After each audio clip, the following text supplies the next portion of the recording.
आज हम पढ़ेंगे संदेह पाठ, जिसके लेखक हैं जयशंकर प्रसाद। श्री जयशंकर प्रसाद का जन्म काशी के एक प्रतिष्ठित वैश्य परिवार में 30 जनवरी सन 1889 को हुआ।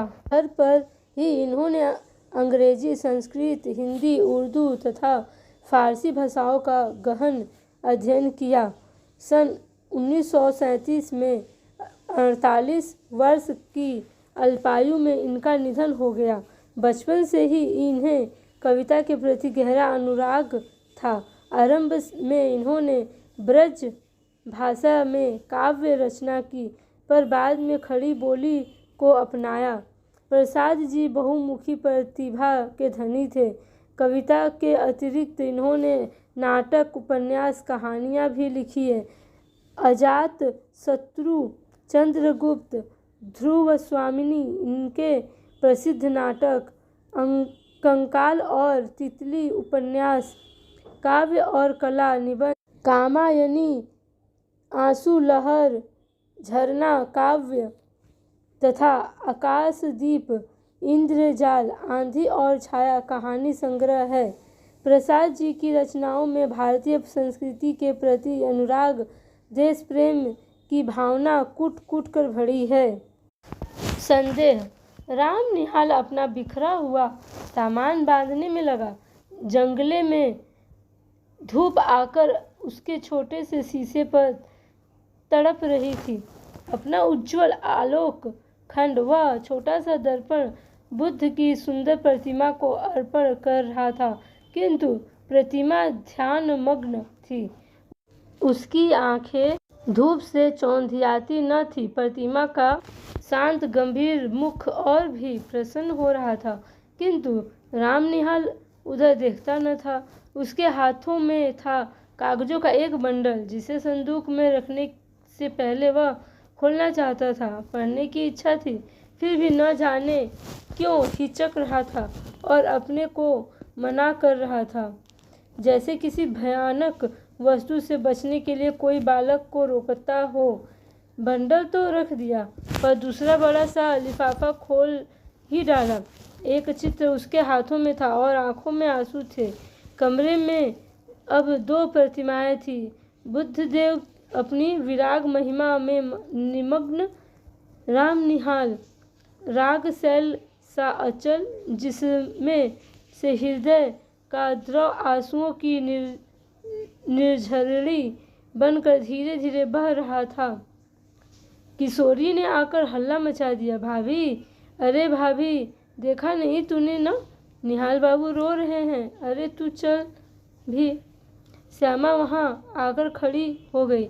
उसके आने पर भी राम निहाल उसी भाव में विस्मृत सा अपनी करुणा धारा बहा रहा था। श्यामा ने कहा, निहाल बाबू। निहाल ने आंखें खोलकर कहा, क्या है? अरे मुझे क्षमा कीजिए। फिर आंसू पोंछने लगा। बात क्या है? कुछ सुनूं भी? तुम क्यों जाने के समय ऐसी दुखी हो रहे हो? क्या हम लोगों से कुछ अपराध हुआ? तुमसे अपराध हुआ? यह क्या कह रही हो? मैं रोता हूँ, इसमें मेरी ही भूल है। प्रायश्चित करने का यह ढंग ठीक नहीं। यह मैं धीरे धीरे समझ रहा हूँ, किंतु करूँ क्या? यह मन नहीं मानता। श्यामा जैसे सावधान हो गई। उसने पीछे फिर कर देखा कि किशोरी खड़ी है। श्यामा ने कहा, जा बेटा, कपड़े धूप में फैले हैं, वहीं बैठ। किशोरी चली गई। अब जैसे सुनने के लिए प्रस्तुत होकर श्यामा एक चटाई खींचकर बैठ गई। उसके सामने छोटी सी बुद्ध प्रतिमा सागवान की सुंदर मेज पर धूप के प्रतिबिंब में हंस रही थी।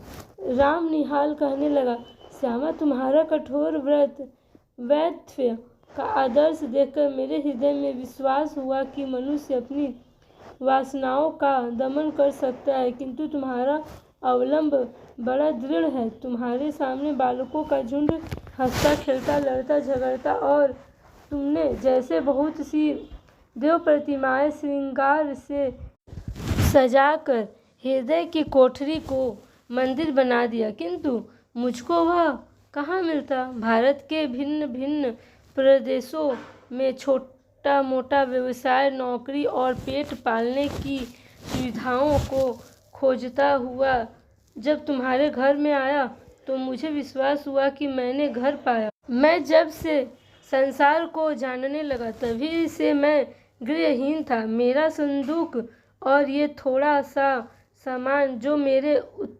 उत्तराधिकार का अंश था अपनी पीठ पर लादे हुए घूमता हूँ, ठीक उसी तरह जैसे कंजर अपनी गृहस्थी टट्टू पर लादे हुए घूमता है।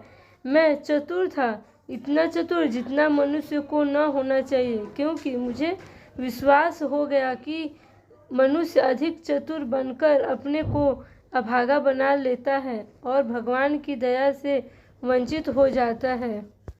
मेरी महत्वाकांक्षा, मेरे उन्नतिशील विचार मुझे बराबर दौड़ाते रहे। मैं अपनी कुशलता से अपने भाग्य को धोखा देता रहा, यह भी मेरा पेट भर देता था। कभी कभी मुझे ऐसा मालूम होता कि यह दांव बैठा कि मैं अपने आप पर विजयी हुआ और मैं सुखी होकर, संतुष्ट होकर चैन से संसार के एक कोने में बैठ जाऊंगा, किंतु वह मृग मरीचिका थी। मैं अब तक जिनके यहाँ नौकरी करता रहा वे लोग बड़े ही सुशिक्षित और सज्जन हैं, मुझे मानते भी बहुत हैं। तुम्हारे यहाँ घर का सा सुख है, किंतु यह सब मुझे छोड़ना पड़ेगा ही। इतनी बात कहकर राम निहाल चुप हो गया। तो तुम काम की एक बात न कहोगे, व्यर्थ ही इतनी। श्यामा और कुछ कहना चाहती थी कि उसे रोककर राम निहाल कहने लगा, मैं तुमको अपना शुभचिंतक, मित्र और रक्षक समझता हूँ, फिर तुमसे न कहूँगा तो यह भार कब तक ढोता रहूँगा। यह चैत है न? हाँ ठीक। कार्तिक की पूर्णिमा थी। मैं कामकाज से छुट्टी पाकर संध्या की शोभा देखने के लिए दशाश्वमेध घाट पर जाने के लिए तैयार था कि ब्रज किशोर बाबू ने कहा, तुम तो गंगा किनारे टहलने जाते ही हो। आज मेरे एक संबंधी आ गए हैं, इन्हें भी एक बजरे पर बैठाकर घुमाते आओ। मुझे आज छुट्टी नहीं है। मैंने स्वीकार कर लिया। ऑफिस में बैठा रहा। थोड़ी देर में भीतर से एक पुरुष के साथ एक सुंदरी स्त्री निकली और मैं समझ गया कि मुझे इन्हीं लोगों के साथ जाना होगा। ब्रजकिशोर बाबू ने कहा, मान मंदिर घाट पर बजरा ठीक है, निहाल आपके साथ जा रहे हैं, कोई असुविधा न होगी। इस समय मुझे क्षमा कीजिए, आवश्यक काम है। पुरुष के मुंह पर की रेखाएं कुछ तन गई। स्त्री ने कहा, अच्छा है, आप काम कीजिए, हम लोग तब तक घूम आते हैं। हम लोग मान मंदिर पहुँचे। बजरे पर चांदनी बिछी थी। पुरुष मोहन बाबू जाकर ऊपर बैठ गए। पैड़ी लगी थी। मनोरमा को चढ़ने में जैसे डर लग रहा था। मैं बजरे के कोने में खड़ा था। हाथ बढ़ाकर मैंने कहा, आप चले आइए, कोई डर नहीं। उसने हाथ पकड़ लिया। ऊपर आते ही मेरे कान में धीरे से उसने कहा, मेरे पति पागल बनाए जा रहे हैं, कुछ है भी, तनिक सावधान रहिएगा, नाव की बात है। मैंने कह दिया, कोई चिंता नहीं, किंतु ऊपर जाकर बैठ जाने पर भी मेरे कानों के समीप उस सुंदर मुख का सुरभित निश्वास अपनी अनुभूति दे रहा था। मैंने मन को शांत किया। चांदनी निकल आई थी। घाट पर आकाश दीप जल रहे थे और गंगा की धारा में भी छोटे छोटे दीपक बहते हुए दिखाई देते थे। मोहन बाबू की बड़ी बड़ी गोल आंखें और भी फैल गई। उन्होंने कहा, मनोरमा देखो, इस दीपदान का क्या अर्थ है, तुम समझती हो?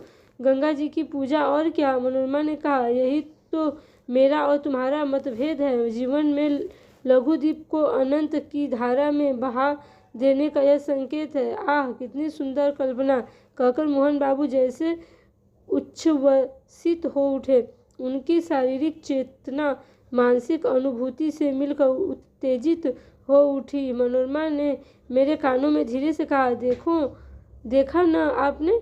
मैं चकित हो रहा था। बजरा पंच गंगा घाट के समीप पहुंच गया था।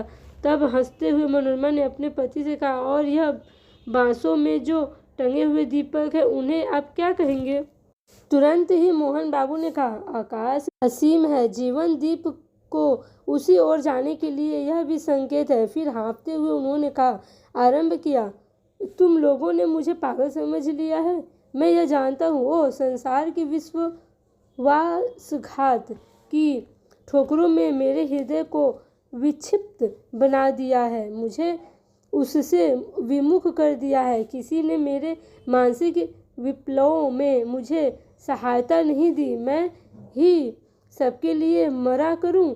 अब मैं यह नहीं सह सकता, मुझे अकपट प्यार की आवश्यकता है। जीवन में वह कभी नहीं मिला। तुमने भी मनोरमा, तुमने भी मुझे। मनोरमा घबरा उठी। उसने कहा, चुप रहिए, आपकी तबीयत बिगड़ रही है, शांत हो जाइए। क्यों शांत हो जाऊं? राम निहाल को देखकर चुप रहूं? वह जान जाए, इसमें मुझे कोई भय नहीं। तुम लोग छिपाकर सत्य को छलना क्यों बनाती हो? मोहन बाबू के श्वासों की गति तीव्र हो उठी। मनोरमा ने हताश भाव से मेरी ओर देखा। वह चांदनी रात में विशुद्ध प्रतिमा की निश्चेष्टा हो रही थी। मैंने सावधान होकर कहा, मांझी अब घूम चलो। कार्तिक की रात चांदनी से शीतल हो चली थी।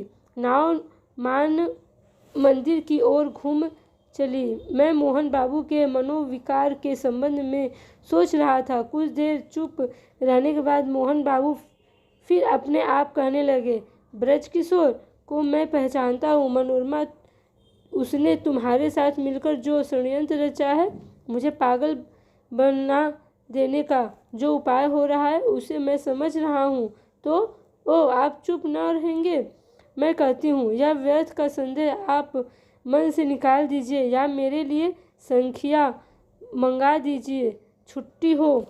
स्वस्थ होकर बड़ी कोमलता से मोहन बाबू कहने लगे, तुम्हारा अपमान होता है सबके सामने। मुझे यह बातें न कहनी चाहिए, यह मेरा अपराध है, मुझे क्षमा करो मनोरमा। सचमुच मनोरमा के कोमल चरण मोहन बाबू के हाथ में थे। वह पैर छुड़ाती हुई पीछे खिसकी। मेरे शरीर से उसका स्पर्श हो गया। वह क्षुब्ध और संकोच में चुभ रमणी जैसे किसी का आश्रय पाने के लिए व्याकुल हो गई थी। मनोरमा ने दीनता से मेरी ओर देखते हुए कहा, आप देखते हैं न? सचमुच मैं देख रहा था। गंगा की घोर धारा पर बजरा फिसल रहा था, नक्षत्र बिखर रहे थे और एक सुंदर युवती मेरा आश्रय खोज रही थी।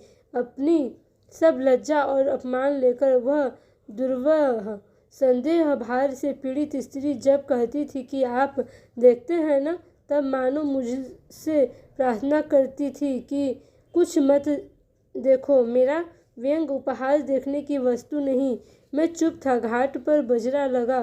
फिर वह युवती मेरा हाथ पकड़कर पैड़ी पर से संभलती हुई उतरी।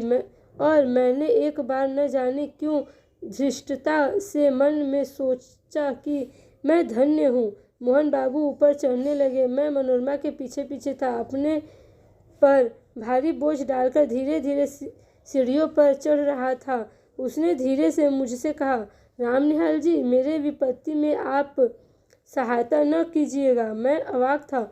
श्यामा ने एक बार गहरी दृष्टि से राम निहाल को देखा। वह चुप हो गया। श्यामा ने आज्ञा भरे स्वर में कहा, आगे और भी कुछ है या बस? राम निहाल ने सिर झुकाकर कहा, हाँ, और भी कुछ है। वही कहो ना।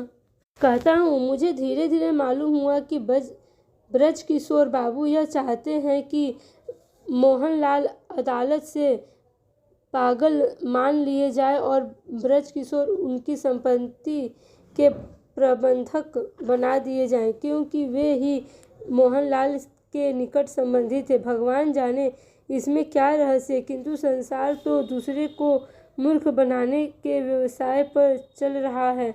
मोहन अपने संदेह के कारण पूरा पागल बन गया है। तुम जो यह चिट्ठियों का बंडल देख रही हो, वह मनोरमा का है। राम निहाल फिर रुक गया। श्यामा ने फिर तीखी दृष्टि से उसकी ओर देखा। राम निहाल कहने लगा, तुमको भी संदेह हो रहा है? सो ठीक ही है, मुझे भी कुछ संदेह हो रहा है। मनोरमा क्यों मुझे इस समय बुला रही है। अब श्यामा ने हंसकर कहा, तो क्या तुम समझते हो कि मनोरमा तुमको प्यार करती है और वह दुश्चरित्रा है? छी रामनिहाल, यह तुम क्यों सोच रहे हो? देखूं तो हाथ में यह कौन सा चित्र है, क्या मनोरमा का है? कहते कहते श्यामा ने रामनिहाल के हाथ से चित्र ले लिया। उसने आश्चर्य भरे स्वर में कहा, अरे यह तो मेरा ही है। तो क्या तुम मुझसे प्रेम करने का लड़कपन करते हो? यह अच्छी फांसी लगी है तुमको। मनोरमा तुमको प्यार करती है और तुम मुझको। मन के विनोद के लिए तुमने अच्छा साधन जुटाया है, तभी कायरों की तरह यहाँ से बोरियां बांधना लेकर भागने की तैयारी कर ली है। रामनिहाल हतबुद्धि अपराध का श्यामा को देखने लगा, जैसे उसे कहीं भागने की राह न हो। श्यामा दृढ़ स्वर में कहने लगी, निहाल बाबू, प्यार करना बड़ा कठिन है। तुम इस खेल को नहीं जानते, इसके चक्कर में पड़ना भी मत। एक दुखिया स्त्री तुमको अपनी सहायता के लिए बुला रही है, जाओ उसकी सहायता करके लौट आओ। तुम्हारा सामान यहीं रहेगा, तुमको अभी यहीं रहना होगा, समझे? अभी तुमको मेरी संरक्षता की आवश्यकता है। उठो, नहा धो लो, जो ट्रेन मिले उससे पटना जाकर ब्रज किशोर की चालाकियों से मनोरमा की रक्षा करो और फिर मेरे यहाँ चले आना। यह सब तुम्हारा भ्रम था, संदेह था। रामनिहाल धीरे से उठकर नहाने चला गया।